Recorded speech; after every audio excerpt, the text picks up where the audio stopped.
You signed it, Lila. The money's legally mine now, my husband said loudly in court.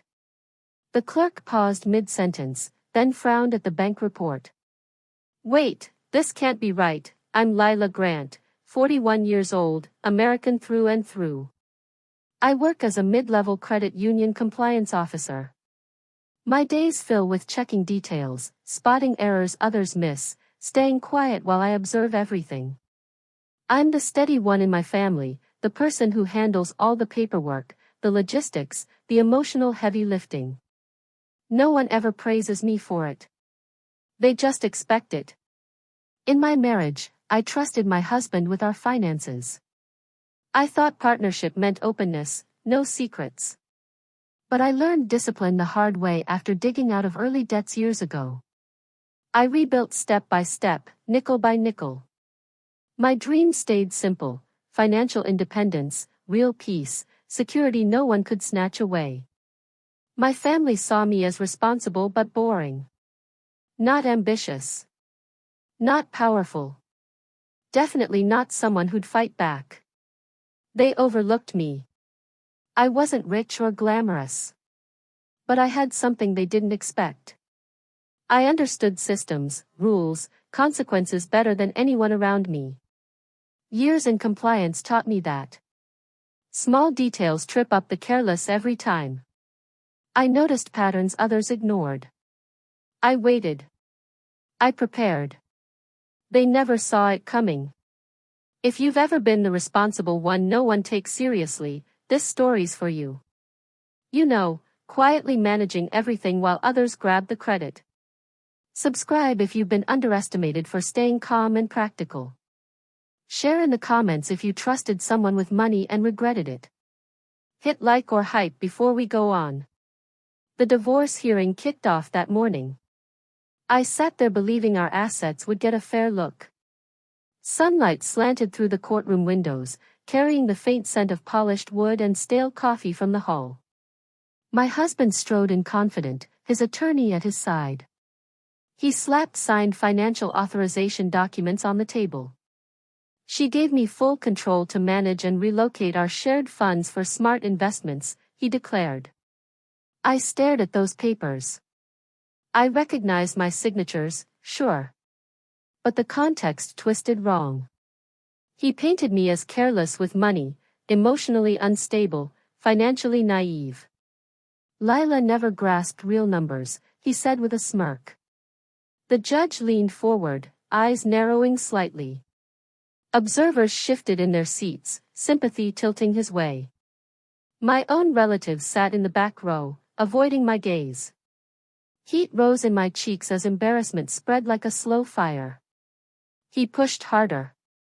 I request immediate transfer authority over the $2 million in our long-term accounts. That hit me. Those signatures came bundled in routine forms I trusted him to handle. No red flags then. Now, public humiliation stung. She wouldn't know real finance if it bit her, he added.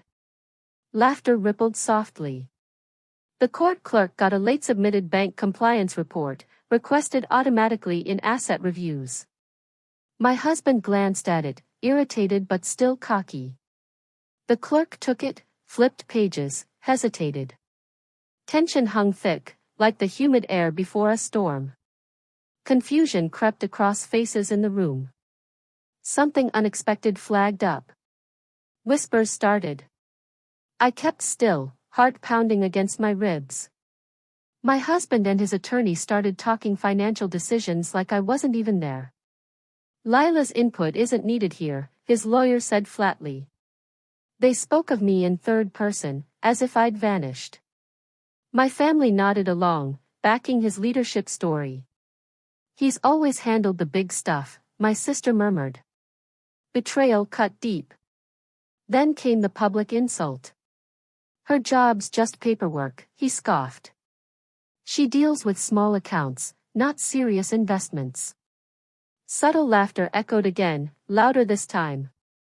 Humiliation burned hotter, the room's air thick with it. He kept going. I moved money to shield it from her emotional spending.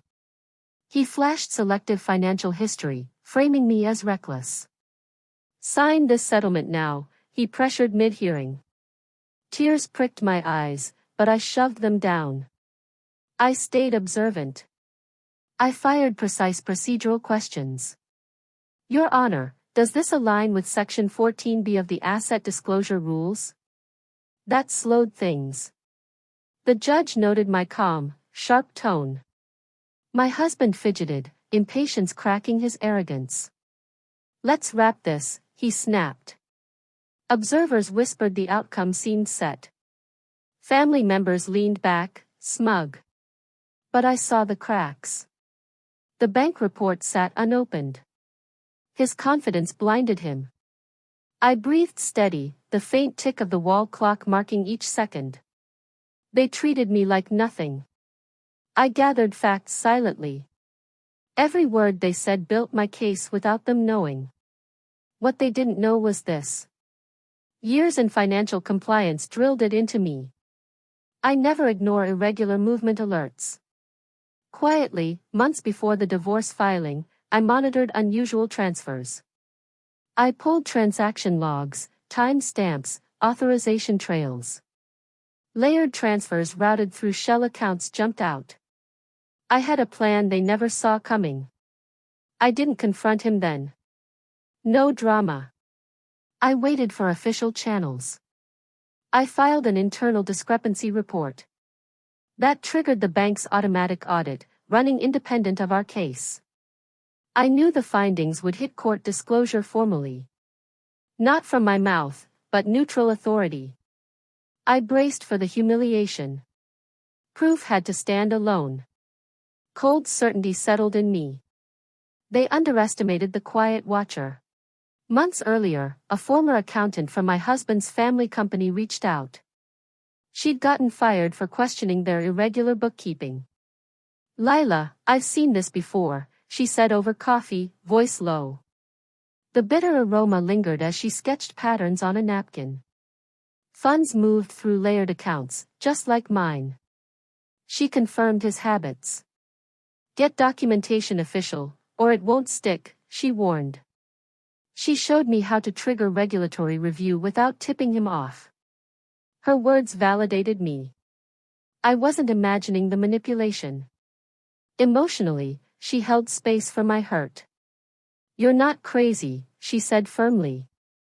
Meanwhile, in court, my husband swelled with confidence. Once this transfers, I'll invest wisely, he boasted publicly. Family clapped softly, celebrating early victory.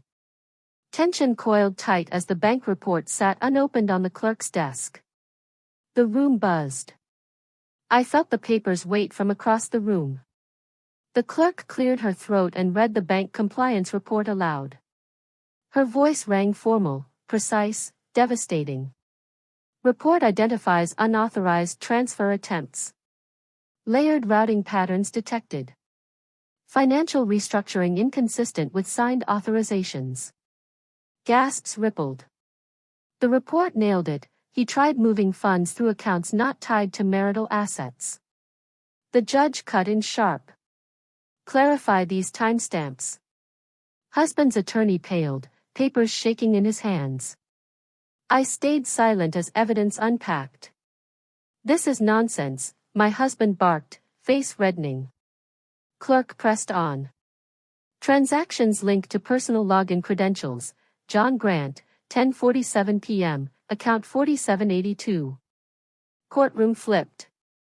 Whispers exploded like shattering glass. Judge grilled his claims. These filings don't match. Transfer request denied on the spot. Possible financial misconduct. Investigation pending. His posture crumpled, shoulders slumping. I spoke at last, calm as ice. I never accused.